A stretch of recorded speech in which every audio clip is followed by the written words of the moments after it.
Olof Mellberg is out at City SC. This is your instant reaction show on Sports Hub STL, brought to you by Hot Shots. I'm here with Grant Salzman. As always, I'm Thomas Welch, and we're going to break it all down for you. Your immediate reaction to Olof Mellberg's firing from City SC.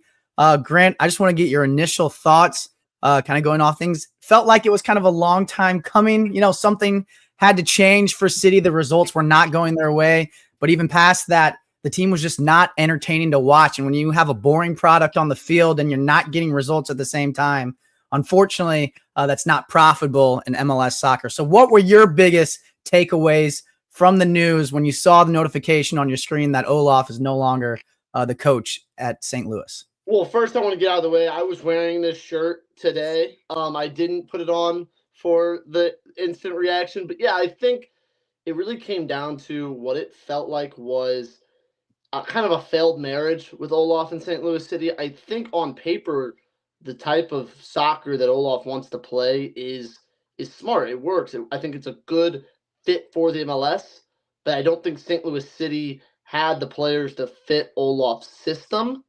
And when A, the club doesn't bring in players to fit the new manager system, or B, the manager doesn't adapt, this is what happens. And I think that's what we've seen. They kind of tried to keep a lot of the same pieces that didn't work last season with Bradley Carnell. They brought in Olof, and it didn't work because Olof plays a different system than Carnell did. So I think that was my biggest takeaway watching this team. It looked like just a team playing way out of sorts, way out of its limits, and not playing probably the style that was made for them, I guess. Yeah, and it sounded like Lutz Pfannenstiel in kind of the presser that City sent out via email kind of noted that as well, and said our fans deserve a better performing team. We intend to give them one, but also noted that, I think St. Louis kind of expects a certain style of play, that smash mouth, high press, always energetic. And unfortunately, under Olof, they weren't getting that. So I think it looks like David Critchley will assume first team manager responsibilities, who's had some success with City 2 in playing the playing style that, St. Louis fans are accustomed to, smash mouth soccer, Red Bull action, kind of like we saw success with Bradley Carnell, like you mentioned. But I think there's some underlying things that are more concerning about this firing for me than just, okay, we got to go find another coach. Now it's like, is this falling on the players, right? Because we are going through multiple coaches now in Carnell and Hackworth and now Mellberg. Like, at what point do you start looking at the players to be like, you guys aren't doing enough? I know that we kind of have, got to that point with the St. Louis Blues, but once they slotted in Jim Montgomery, it's like, okay, things are off and running, and, a new coach can help a lot. But at what point do we turn to the players and say,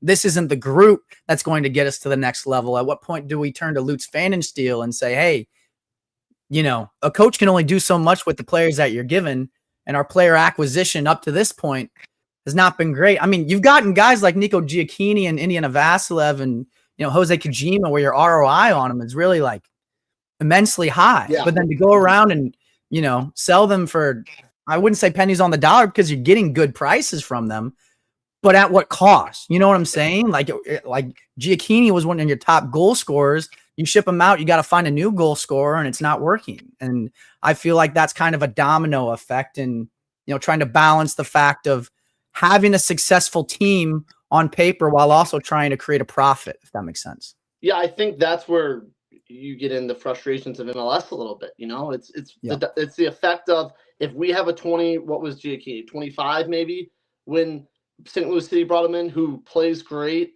and still has a lot of soccer ahead of him, he's going to go to a better team or a better league, and that's what he did. Went to Como, who got promoted to Serie A, he's still there, So that's the frustration, I think, if you're a St. Louis City fan, is, maybe you're not familiar with how soccer works and you're just buying into St. Louis City, is, all our best guys are going to get poached.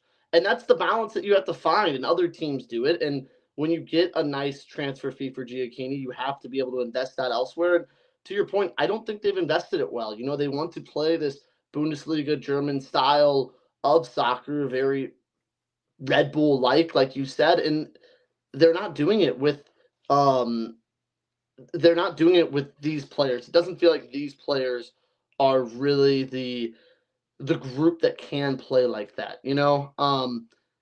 It just feels things are out of touch, I think.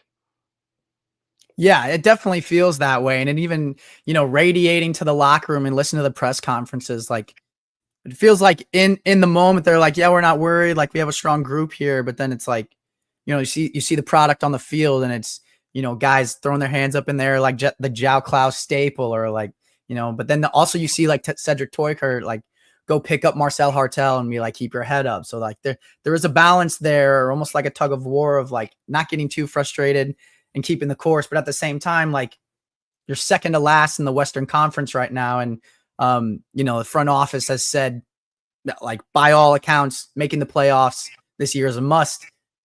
And in the position that they're in right now, like that doesn't look like a very likely scenario. So how do we, in your estimation, how do you move forward from this? Do we see, because obviously now the overarching dark cloud on this team is that David Critchley is a coach in waiting, and then they're going through the process to find another one. So I know Chat was talking about Samuel Howe said, is this an implication that the coaching hiring process was not good enough?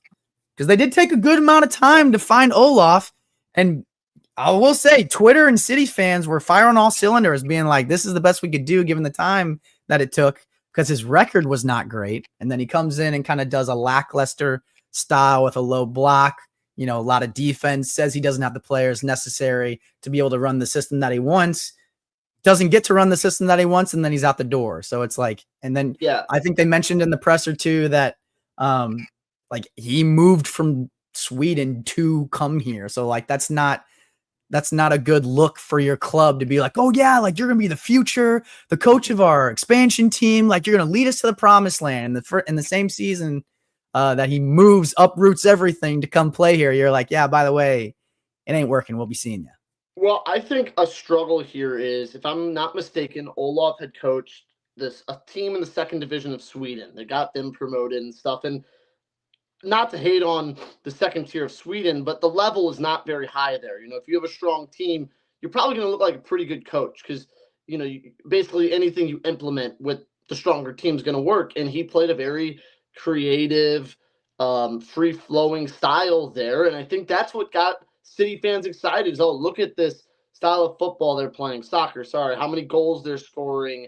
It looked really fun, and then he comes here with maybe a little less talent, and that's when you see the low block. And I think what's frustrating is the low block's fine. Winning 1-0 is fine. It's just the low block defensive style still didn't work. You had maybe the best goalie in the league, second best goalie in the league, and you still are giving up, it felt like 2, 3, 4 goals a game. It just feels like there was a style of play that could have been more defensive, maybe a low block playing through your midfield and just kind of trying to get it up to your big man Klaus and letting Berkey make the saves needed. And that didn't happen. There just seemed no rhyme or reason for their style of play at times. Yeah, and it was like to some degree, I will give him credit that like it is difficult to put out the team, given the circumstances of how many injuries we've gone through this season, whether it be at practices, which it seems like there's another one piling up every other day, or whether they happen at games. But, Edward Leuven missing a significant amount of time, Roman Berkey, arguably your best player, and like you said, one of the best goalies in the league, missing time. Just multiple names up and down the list. So like, I understand the lineup that you're putting out from a game-to-game basis is already like handcuffed. But at the end of the day, like 2 wins, 5 draws, and 8 losses, like brutal performances at home, which I feel like has been a staple for for St. Louis City, is impressing in front of their home crowd and, drawing emotion from what I think and what it feels like the team says is one of the best supporter sections and fandoms in the league and atmospheres. So for them to put out the performances that they have at home this season and really away from the park too, I think is, almost like an indictment on the club. It's like, it's just frustrating from every standpoint. And it's easy it's easy from our seats right now to play GM and be like, blow it all up, get rid of everybody. But at the same time, like I said, you're getting handcuffed from an injury standpoint in the lineups that you put out. But also, Olof is like, hey, Celio had a really good game. He's like just absolutely dicing guys up one-on-one in the corner all day long. Let's sit him next game. And then Josh Yarrow gets absolutely beat like a rented mule 3 games in a row, but he's going to start and play a full 90 the game after that. So it's just, I don't know. It's just a bunch of mind-boggling decisions for me watching from afar. And it's like we said, at the end of the day, you either got to be entertaining or you got to win games. And unfortunately for City, they've been neither this season. I think the one blessing is that so many teams in the MLS obviously are always alive with the playoffs. Even with this dreadful start, it just takes maybe 8 to 10 games of good form and you're back in a playoff spot. So City's season isn't a lost cause yet. I think what they need to do is tread water until the summer, maybe buy some replacements, get a couple guys in that can like if they're right there in a playoff spot, if they can tread water, hopefully this new manager bump comes along and you maybe string together a few games, go unbeaten 4 or 5 games in a row, and then you're in June finally where the transfer window's open and you can buy a player or two and just kind of supplement your team a little bit. I'm pretty sure the MLS is breaking too for the Club World Cup, which will be beneficial. Some time off or at least some time away from MLS games will be huge. So I think it's just treading water right now and hoping that form comes, hoping that the reinforcements come and help out. Yeah, I think so too. And like you mentioned, like it obviously is a very steep hill for them to climb, but because the playoff brackets in MLS are so crazy, they still have a chance, to squeak their way in. They just need to go on like a 12-game, 13-game win streak like the St. Louis Blues did this year, and magic can happen. So maybe it's just in the cards for St. Louis this year to just be drama filled and pull us by the heartstrings every chance they get. But if you're just joining in the chat right now, obviously the big news, breaking news, Olof Mellberg is out as the head coach of STL City. We got Matthew Rocchio coming in hot with the live update. Look at this beauty. What do you got for me, bro? Fantastic. A little bit of a curveball thrown my way while I was out at dinner. So I got 10 minutes before I get in a lot of trouble. And so I'll try to react here because certainly wasn't expecting this with Olof Mellberg talking to the media earlier today at training, running training, seemingly seems like he was going to have the reins for this Saturday afternoon's match against the San Jose Earthquakes. And then we get thrown this. It's just, I'm not sure what changed, when it changed, or, overall it's not a shocking move, but considering all the other variables, it is a little shocking to me. Yeah, I mean, I could see that for sure. It just felt like, from an outside standpoint, like something had to change, right? Like with City, with the way that it was going, like I don't necessarily want to say that it was like a move to make a move, but I felt like a lot of people were calling for Olaf's head, calling for Lutz's head, saying that the players like aren't, cutting it this season, and the record kind of shows it. So it was like, where do you go from there? And it did feel, I mean, we mentioned it, but Olaf kind of came in and his specialty was the academy. So, or not the academy, but like, youth development. So on some degree, you want to give him time, but also like when the front office blatantly comes out and says that our goal this season is to make the playoffs, like that's what we want. That's a, non-factor there. And the amount of ground that they have to make up right now, it's going to be tough for them to climb that hill for sure. I think you're muted, Rock. Sorry, can you guys hear me now? Yeah, I can hear you. It just when it's a direct quote like that you said from the ownership, and you're just objectively failing to do it, it's hard to back that up. And so, right. I know there's a lot of City fans who are happy now because there's movement, and that's what they've been demanding for the last month or so. I think, I got a text from Randy Carricker right after it happened, and he said, I think that might be the quickest tenure for any St. Louis coach, 1/3 of the season. I'll have to do some research and find out if that's exactly true, but it seems like it might be. And so it is an early pull to trigger, but to your point, it does feel like it was necessary despite all the injuries and things like that, which the team did point out was a factor in, giving him some leeway, but it just turned out not enough leeway. So I would say, do you think this is a step in the right direction, or do you think this is like essentially another setback on the development, not just of St. Louis City players, but as the club of a whole, because they kind of gone through, multiple head coaches now, and then gone through almost multiple cores of players. Obviously, you're shipping out Giacchini, shipping out Vasilev, kind of, the players and the core of the team starts to fluctuate. At what point do you start looking outside of the coach to address, whether there's different concerns about the team? I guess ultimately, is this a step backwards to get in the right direction, or do you think this is an active step in the right direction?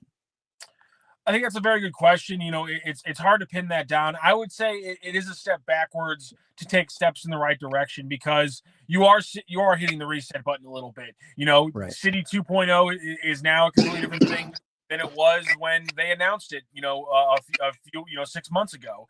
And so anytime you hit the reset button, I think you are taking a step back. But to your point, it's taking a step back to go 2 steps forward.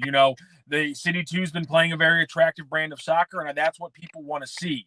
And so that move, prioritizing the youth, that kind of stuff, that's stuff that people can get excited about, people can get behind, local kids making a big impact. So those aspects of it, I really do think are a positive. My thing, though, it has to be the bigger picture of that, which is, can Critchley settle down the defense even when it's healthy, the way we saw it at the beginning of the season? Because it wasn't great other than that, but that was a problem coming into the season, ending last year, and they did have it solved for a few games when everybody was healthy. Can they continue to do that, conceivably, with a system and or formation and or tactical change? Yeah, and I think another one for me is, can Critchley give João Klaus more minutes? And also, how much of an issue is this cardio/fitness thing that feels like has been, rearing its head multiple times with Olof, or guys, asking to come out because they're tired, as opposed to going the full, like, will that change in a different system, or is that kind of a reoccurring theme that we're going to see even, in Critchley's regime kind of rear its ugly head, I guess? Man, that would shock the hell out of me if we saw a stark difference in that, just because if it really gets to the point where the training methodology was that rigorous, or that, even broken to a point where players couldn't, where that was the reason that players' stamina wasn't up to par. Because if the reasoning is we want players playing a certain way for 90 minutes and those guys couldn't do it, then I understand playing a heavy rotation. I'm completely fine with that. I kind of like that, actually, with teams. Take advantage of your bench when you have the depth. But if it's, to your point, what a lot of people have theorized, and I don't agree with this, but just giving your credence to the thought, if it is an issue with training that has led to injuries and a lack of players being able to go 90, if we do see a stark change, I will be surprised. It'll be a pleasant surprise, and I'll be happy to be wrong on this one. Because I can't think of many other instances of a coach directly having such a negative impact on his team's ability to be healthy or to play full games, beyond, like the really stark ones of like Tom Thibodeau in the NBA. But like, there's just not a lot of examples. So this would be a rarity that we really haven't seen a lot. Mm-hmm. I'm curious what you think about with Critchley's, like, what's the runway they're going to give him here? Like, I obviously it's going to be a few games. Do you think they're immediately hiring a coach? Because it's a tough time right now in May to find a new coach that's just out on the market. A lot of firings haven't been done yet, whether it's a European coach or someone over in the Americas. Do you think maybe they give Critchley later into the summer, and if you start playing well, then maybe you hold off to the end of the season? It's a really awkward time if you're trying to get a new coach in within, let's say, the next 2 weeks, Yeah, there's a lot of interesting things here. Why is it not John Hackworth? Does Critchley get the same kind of, if you make the playoffs, we'll give you a consideration? Is he the definition of a caretaker manager this early in the season? It's a bit different between, the July 1st firing, and, that's a full month. I don't know if that's enough to actually go out and do a full search and find a new head coach and have him take over mid-season. With that said, having the month to talk about a coach and then being able to hit the ground running with potential transfer moves after signing them in July, that's a plan that would obviously, I think, have a lot of merit to it. But right now, I think there's a good chance we see this being just Critchley, play it out, get the most that we can from our players. Let's see some of the youth guys that you know well get some more minutes, and we can build on this with a new coach as we continue to build the academy. And we have some big roster decisions to make in the offseason, and that'll clear up some money or it'll clear up some questions. Well, that's my worry, I think, is that in July, come the transfer window opening, what if you say, okay, Critchley's the caretaker manager till the end of the year, then we'll open up our search. Critchley's a part of the search. You bring in some players, sign 2 or 3 players, but then you get a new coach and they're ineffective in the new system. That's the worry, is that you're going to buy players in July and August that won't work under the new coach. You know what I mean? Like that's the one concern I have about if they wait until the end of this year. That's a completely fair question. Yeah, I think that's why you maybe they pull this trigger now, is you have this month to go out and find that coach. And to your point, hit the ground running with transfers he likes, and maybe still, if you're able to win some games under Critchley, maybe still a playoff chance in grasp, kind of like last year where you had to win a lot of games, it had to go your way, but you were close at the end of it. And if I'm not mistaken, there's some type of MLS, at least a league break for the Club World Cup, right? Yeah. We always get the break there in July through early August. So yeah, there's always that break, and that helps things out one way or another, depending on how you look at it. Looks like we got Jennifer Cease in the chat. Says, I don't like how the day was handled today, though. Run a full training, speak to the press as the head coach, break the news at 7 p.m. That said, one of my kids is happy since Critch used to coach her, which is actually that's a pretty cool callback there. But I kind of agree with that. It's like you kind of run the guy through the motions of his last day. And that kind of happens, I feel like in 9 to 5s as well. But like if you're going to fire somebody, like why don't you just do it when they get there in the morning and then just like, be done with it, kind of rip the Band-Aid off kind of thing. Yeah. And I'm very selfishly mad because now I got all this audio. And what is completely pointless. It's I mean, listen, we're in media. You guys want to see what Olof was planning to do this weekend? Yeah, we're in media, and so like a lot of our job is pretty candy store, dumb anyway, but like that might be one of the biggest hand job media sessions I've ever been in my entire life, considering it was the amount of pointless that it was is unbelievable. I mean, that's ridiculous. And maybe the T's weren't crossed or what, but I just think this team's got a lot of room to improve, a lot of room to work, a lot of room to improve. And a coach who's not running practice on Tuesday not running practice on Wednesday, ran practice and film on Tuesday. That's just weird. Yeah. It is strange, definitely for sure. But if you're just joining in right now, obviously the news of the day: STL City fires Olof Mellberg. Looks like Matthew Bracchio is signing off. So we appreciate you jumping on, taking time out of your dinner. Thanks, and thank you. Absolutely.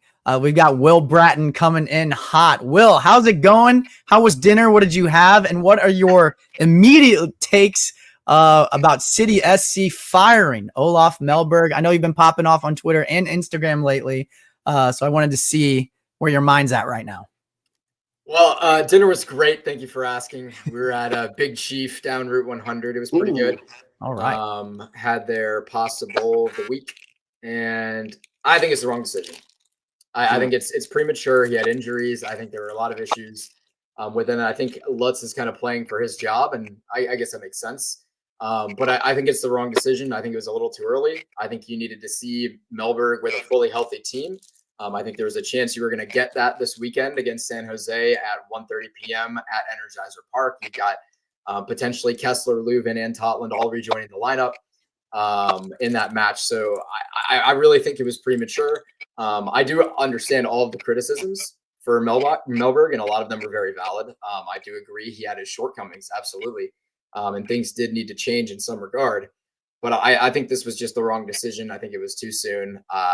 It makes me have more questions about the front office than it does answers about the future of this team. Yeah, I think that's kind of what I shared too, is I'm concerned about the future now. I'm concerned about the player recruitment. I'm concerned about who's next. Because if you have a caretaker manager in the summer, one, it's going to be hard to make a plan going forward. And two, it might be hard to get players to come play for you if you're trying to do that. So I'm thinking that if it might not be an aggressive summer for City, which is not what they need. It's pretty clear there needs to be at least some depth added to this team. Just that's what they don't have right now. Obviously, you want star players, but depth at the least. And it makes me worried about. I'm more worried with the front office and the recruitment strategy thus far. I understand the firing. I agree with you, but it feels a little unfair to Olof. We got Doobie Doo in the chat right now saying this whole franchise is a disgrace. The owners have no clue what they're doing. The players don't care about anything but collecting a check. And I think the St. Louis ambush plays better. Will, are you more on that side of the argument, or are you more in the middle about, I think this is a little premature, but that being said, this is still a star-studded MLS roster that, given the right coach, the right leadership, the right system, whatever it might be, could still potentially compete and maybe even squeak in the playoffs this year? Yeah, I think the playoffs are definitely not out of the question. And to be honest with you, it's not, for me, it's still not a coaching thing. It's obviously, a coaching change is going to change some things up. But this roster, what it really needs at the end of the day is health. And no matter who you fire, no matter who you sign, no matter who you whatever you want to do, nothing will change the health of the current players that you have, unless you buy all of them out and sign new ones. But you can't do that. You can only buy out one player per year. Even if you wanted to do something drastic like that. I think the players do care a lot. We see that in training and on the pitch, in matches. Obviously, there were stretches this season where we didn't see that, but lately we have seen that again, that we have obviously seen that the players care on the pitch, even, during these bad results. So, in the end, they're not just there to collect a check. This is their livelihood. They don't just get to keep collecting a check. If they don't perform, they lose their job. Just like if you don't show up for work every day, you get fired. And you can't pay your bills, they won't be able to pay their bills. And theirs are a lot more expensive than a lot of people on the street, because they have to maintain a professional athlete's body. They have to maintain their families. They have to travel all the time. They have to do all these crazy things. So they're not just there to collect a paycheck. So that narrative can go away entirely. But the whole franchise is not a disgrace. I think it was premature. I don't agree with the decision, but it doesn't immediately mean that ownership and the front office have completely no idea what they're doing, because that's not true. It's obvious that Lutz has been working with a little bit of a budget restriction in these first 3 years of the team. He hasn't been able to sign your Lionel Messi's, but he did manage to get Roman Berkey, the best goalkeeper in the league, highest paid goalkeeper in the league. He did manage to get some DPs, that exists. Obviously, Leuven and Berkey were both DPs, ones that are no longer DPs. They've been bought down. So, that's good managerial work in itself, because now you have the opportunity to reinvest if you want to, and you still have those top quality players. You bring in Marcel Hartl, who's probably underpaid and could have gotten paid more elsewhere. Obviously, Joao Klaus, I'll die on the Klaus hill, but, statistically he hasn't performed amazing at all as a DP. He's very underperformed as a DP. But in terms of his value, he's very fairly paid. And so, Lutz has made a lot of things happen for this team. So to say he has no idea what he's doing is not true. But to criticize this decision is very, very justified. And, a lot of people will disagree with me. The team's not getting results lately. Fans want to quickly point a finger and think there's some easy solution. You snap your fingers, you fire Mellberg, and all of a sudden they're going to win against San Jose this Saturday, and everyone's going to believe that firing Mellberg was the right decision because, Critchley coached them into a new coach bump, and they are getting healthy players back this weekend. So they're probably going to win. And then everyone's going to push this narrative that, Mellberg should have been fired and we should have kept Carnell, and all these random things are going to spin out of this. And that's fine, because that's what fans do, but it doesn't make it right. So that's where I'm at. I think it was premature. I missed a lot of this. Like, you talked about, I was at dinner. So I'm curious, Grant and Welcher, what you guys are thinking about this. Because I missed a lot of your guys' comments. So let me know, what are your guys' initiatives? You don't have to go through all of it again, but I want to see where your guys' heads are at. I think it was just, it was time for something to happen. Like, this almost feels like when the Blues fired Craig Berube. Like, it wasn't because Craig Berube was a bad coach. It was just that the Blues kind of were losing his voice and weren't really listening to him anymore. I don't even know if that was necessarily true with Mellberg. It was just that you had a bad combination. We've talked about this kind of so far, but the resounding theme in this live reaction has been, for me, you've got a bad combination of a boring team that is not winning games. And unfortunately, in the MLS with an expansion team, and you're wondering and, hopeful for profitability, that's not a recipe for success in their eyes. And I think that's why the move happened. Like you said, it could very well be that, Mellberg is very successful somewhere that's not here. And it does feel like it's kind of like a bad sore on St. Louis, because they pulled him in and then just immediately kind of shipped him out, came all the way over from Sweden just to last like a third of the season. So it's difficult. But at the same time, yes, he's been dealing with injuries, but also it seems like Josh Yarrow has struggled at times this season. And it feels like we've kind of consistently been seeing the same lineup thrown out there and hoping for a different result. And as we know, the cliche is that's the definition of insanity. I'll challenge you on one thing. Okay. Who would you have played? Who was available to be played over Josh Yarrow? Nobody. That's fair. I really don't know. I mean, and then they kind of switched it up with Zelensky, and immediately he got hurt. So it's like you throw another guy in, and there's an injury as well. So it's like damned if you do, damned if you don't. Yep. My biggest gripe, I think, with this team right now, even going outside of the coaching problems, is even going back to Sporting KC in the Derby. It is just so frustrating for Sporting KC players to really take these games against STL City and act like they're going to war, like city versus city, like civil wars. They hate us. They celebrate in front of us. They do everything they can to antagonize us. And on one hand, I get, you don't want the opposition to make it known that they're getting to you. You want to, rise above and take the higher road. On the other hand, I want to see some fight from City. I want to see some passion. And the only time that I feel like I've really seen that was after a game that we lost and someone was celebrating in front of the City supporter section in Kansas City. And they were like, hey, you can't do that. Leave our fans alone. But other than that, when they celebrate in front of our supporter section at, Energizer Park, there's no reaction. And then they kind of hang their heads, and you're down 2-0, down 3-0. And then you're looking at the, poor side of a result. In a season where you're struggling as much as City is this season, that's my MLS Cup, is playing Kansas. And if you win that game, I really yes, obviously I would rather make the playoffs, but if you win that game and we don't make the playoffs, at least we beat Kansas. But I can't even hang my hat on that most of the time, because it seems like these players don't care to the extent that Kansas does, and that pisses me off more than anything. My tangent's over. Yeah. I'll agree with your fact about the Derby, but what I've kind of felt about this with Olof was that it just was a disconnected. Olof, I think he came from the second division of Sweden. I said this to Thomas. We were talking, when you have a pretty good team there, the level's not very high. You can kind of dominate, play your style. And he played a very creative, free-flowing style, it felt like there. And I think that's what St. Louis City and the fans, when they first hired him, was like, oh, wow, look at the style he wants to implement here. It's fun, But then when he didn't have the pieces to do it, he claimed, probably because of the injuries, you implement this low block, try to kind of play defense, get up to the big man. But it was clear that that's not what the style he runs, So I think that's where the disconnect was, that it probably wasn't being implemented as well as a coach who runs a low block all the time. Maybe a 5 at the back.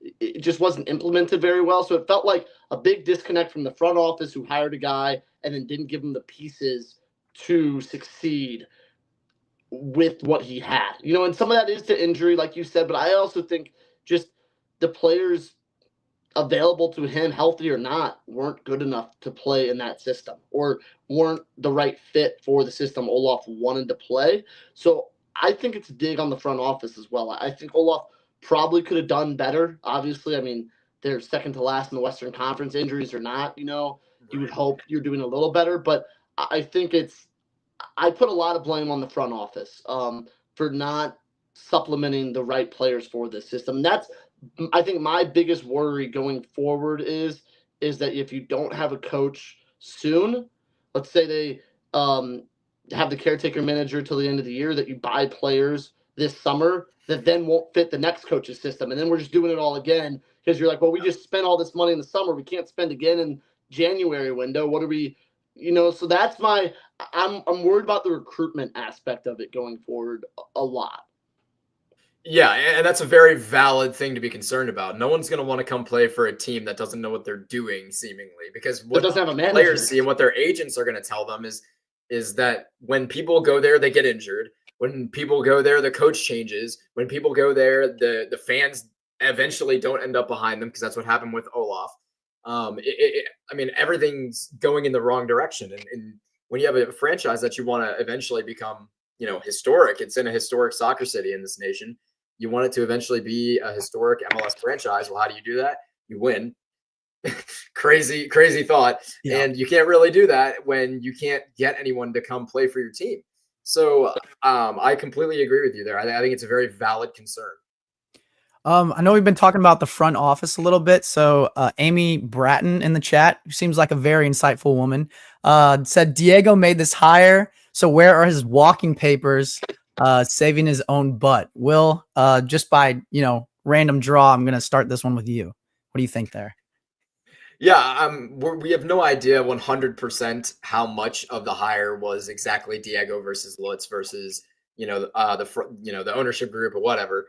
Obviously, Diego and Lutz have the biggest say, but, as was just previously mentioned, the ownership group has a style they want to play. There's a style of sports that this city loves, and that's blue collar hard workers. They want the physical guys. That's what Blues hockey is. That's why Craig Berube was the guy until things didn't start going well. And that's why Jim Montgomery is the guy, because they play a physical, fast-paced forecheck. They want to get behind star players with the Cardinals. You bring in the guys who want to lay everything on the line, like Arenado, like throwing his body into the stands every other game. And these are the types of players and the types of play styles that St. Louis loves. Blue collar, hardworking city. They love seeing that. They see themselves in that.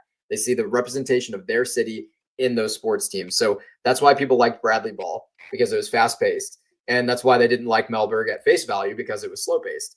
And so because all those things considered, the front office knows from a business perspective what's going to sell tickets, and that's fast paced ball. And so they hired Mellberg anyway, with a slower paced game that they thought was going to win, because whether it's fast paced or not, if you're winning, you're going to sell out every game. Well, when the winning didn't happen, now you're here. And so Diego and Lutz definitely share blame. And the ownership group might even share blame too. So it's impossible to know without getting like a real full diagnosis and talking with them, which unfortunately we'll never have the chance to do. But if I could talk to all of them in a room right now, oh my goodness, it'd be a fun conversation. But my first question would be, when did you know? When did you know you were going to fire him? That would be the first question. Mm-hmm. So my question back to you two now is, when do you guys think you would have pulled the trigger? Would you have pulled it now, later, or when do you think the front office had made this decision? I don't know. I mean, it feels like they made the hiring with the idea of a long-term plan in place, and like talking about his importance in the development of players. And like that even kind of goes into the ideology of, hiring people, not just a coach, but, players like at a low price, like low premium price, but then getting like a massive ROI on, that investment and getting that in return. We kind of seen that. And that's been frustrating with the St. Louis Cardinals too. And John Mozeliak we could just bring in a number 3 starter that's 41 years old and revitalize his career here. It's not always going to work, John. Sorry. And if Diego and Lutz are, accustomed to that idea, I think there are going to be some bumps and bruises along the way. Yeah, a lot of times, maybe not a lot of times, but sometimes you are going to swing for the fences and hit a home run. And it feels like City kind of has had nibbles of that, right? Like Giacchini is a great example. It felt like Jose Kojima was the beginnings of a great example too, and then you lost him. He will make out for a fantastic player. That's a separate conversation, but yeah. I mean, mark my words, and a lot of City fans knew this back when he was here. I think that's the frustrations, right? Is like if you're going to take a chance on a guy, like it doesn't really feel like they're willing to swing for the fences, right? So more often than not, you're going to have to hit on those guys that are like low tier, bottom tier, or just like lower tier in general. And to this point right now, like we've hit on some guys, but it hasn't been consistent enough to warrant that blanket attack in terms of recruitment. So, you know, the proof is in the pudding, as they say, and the pudding hasn't been there. I think to your question about how long I would have given him, I don't know. I think one of the beauties of the MLS, and maybe the only beauty of not having promotion relegation, is you have time. You know, if there's relegation in this league, he's fired maybe a week, 2 weeks ago because of the poor start. You know, you have to find a way to start racking up points. Second to last place in the grand scheme of things, like maybe zooming out 10 years, doesn't matter. You know, it doesn't matter at all. So I think I would have given him at least till the summer, at least until that break happens in the MLS schedule. And just at that point, you see where you are, and then maybe you let him go, try to bring in some players, go to the caretaker manager, just see what you are when you're healthy. I do think it was a little early. I'm not saying that it shouldn't have happened at some point this season, but I don't know, when you bring in a guy that you think is a long-term, you're excited by him, and then his players are hurt, I don't know. I think it's a little harsh this early. I don't think if you go on the same path, he has till June, maybe middle of July. So I don't know if he had much longer anyway if things kept going like this. But to your point, they're getting healthy again. So things probably will take a little bump, and the new manager bump will happen. So I don't know. I think it was a little early, especially when you have the benefit of all this time. Yeah, I mean, the one thing I'll say on the timeline is I had talked in weeks past with Rock and on social media on my own stuff and talked about how my timeline for this team is very simple. As soon as he has a like 10 out of 11 starters lineup that he can start, it's the subsequent home match. So if that first match is on the road, okay, then the next home match, if you don't win a game by that next home match, he's cut. He's gone. And that could have been this Saturday. This Saturday could have been that match with Kessler and Leuven and Tottenham potentially. We don't know if all three of them are going to start or if they're all three available to start. But what we do know is that they're close. And so it could have been this weekend. And that's why I really feel like it was so stupid to fire him now, because he's just now about to get that chance to prove to you whether or not you should fire him or not. And you fire him just before that chance, but after an 11-game streak of watching him fail. It just makes no sense to me. It makes literally zero sense on the timing of that. And you know, I mean, it is what it is, but I don't know. I think it's too early, maybe a week too early, you know, based on this weekend. But a lot of fans are going to, again, disagree with me on that because they are going to be reactionary and say that no immediate results equals fire the coach immediately because it'll fix things, and it won't. But that's the world we live in. So we talked about the front office's comments at the beginning of the season being like, you know, essentially playoffs or bust, right? I think we can all agree that I think that mentality is still resonating in the fan base because that's what we've heard since the offseason. But from a front office standpoint, do you see them kind of shifting to, well, it was front office or bust, but it kind of got sabotaged because we had to fire our coach in the middle of it? And like, I don't know. I guess it kind of gives them an out to be like, well, obviously it was playoffs or bust, but you know, things hit the fan in the middle of the season.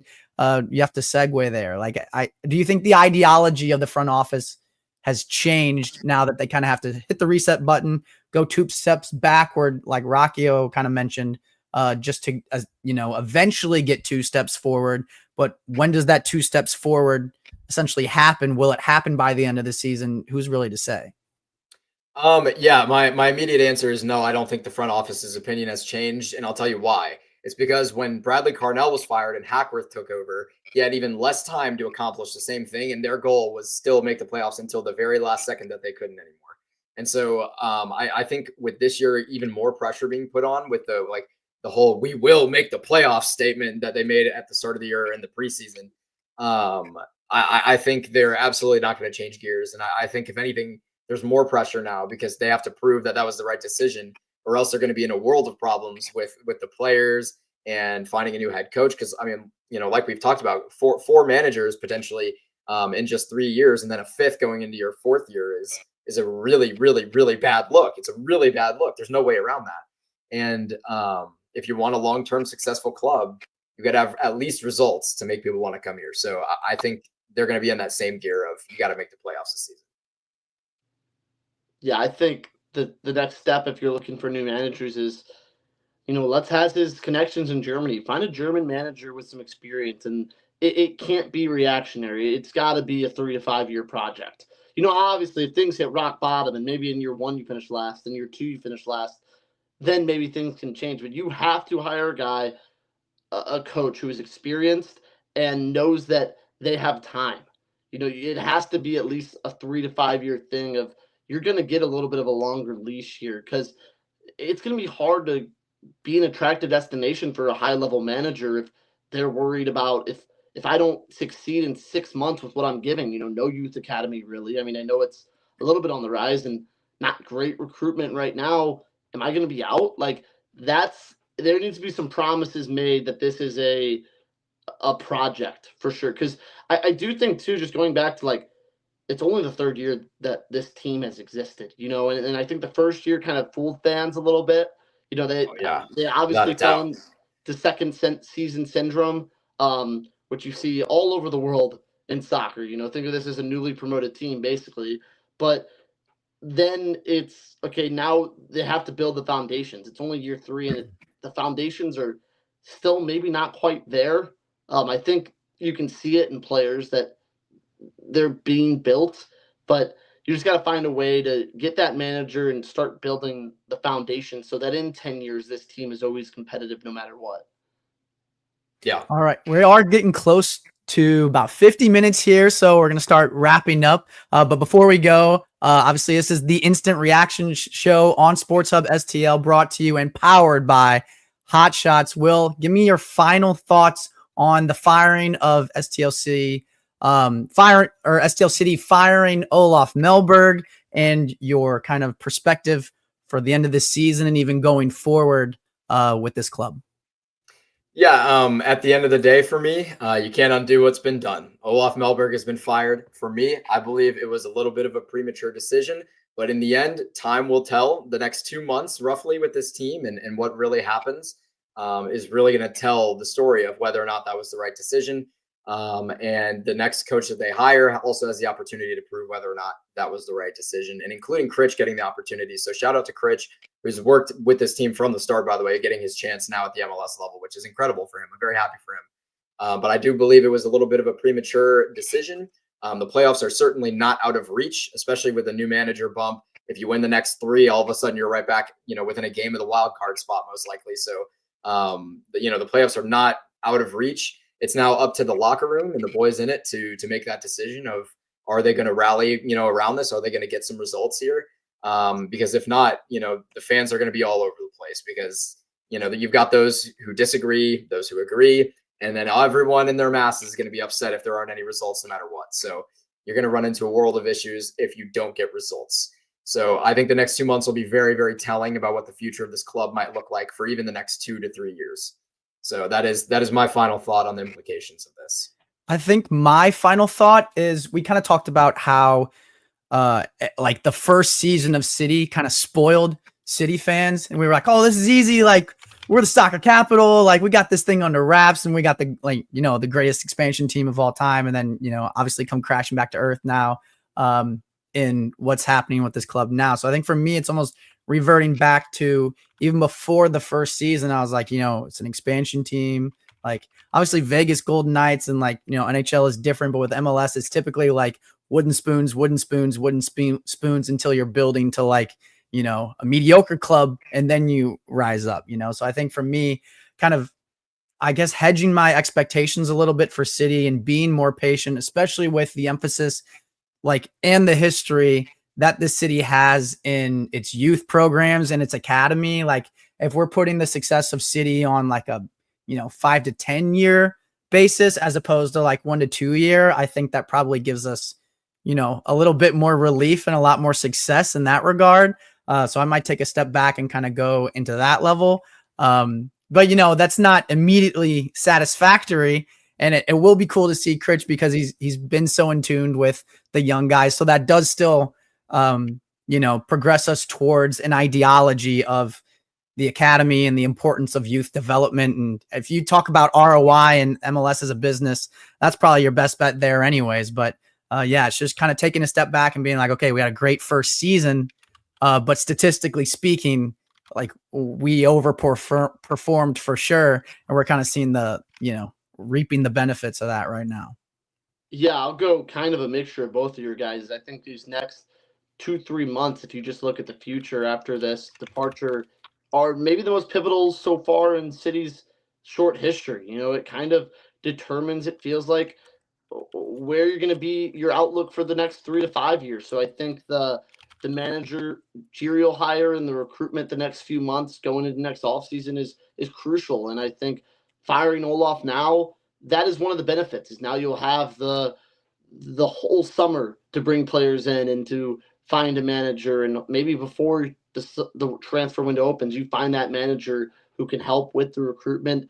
I'll say it has to be someone that can develop youth players, because to your point, Thomas, that's how you win in the MLS, is have some youth, and either the youth helps you win or the youth sales help you buy players that help you win. I mean, there's some really good academies in the MLS who have developed players that, developed Alphonso Davies, Weston McKennie, the list goes on and on. Jesus Ferreira still in the MLS. So there's a lot of guys, a lot of ways to make money in this league and help you win. I think the youth academy is the most important, but it needs to be a manager too who's comfortable playing 17 to 20-year-olds, Get Mekhi Joyner in the mix. I mean, Yeah. The kid just knocked in 4 in a 6-3 Yeah. City 2 win with the proceeds going to tornado relief. It doesn't get any more poetic than that. What an excellent match. Shout out Mekhi Joyner, absolute worldy of a goal, by the way, with his left foot in that match. I want to say it was the second goal of that match. It was so sick. And just to go on and score 2 more, I mean, that's criminal. That's the Mekhi Joyner show. And that's kind of the type of thing you get with those youth players sometimes, like Grant was just saying. But yeah, looking ahead, the St. Louis Cardinals are actually in the top of the 8th, leading 5-4 over Baltimore at the moment.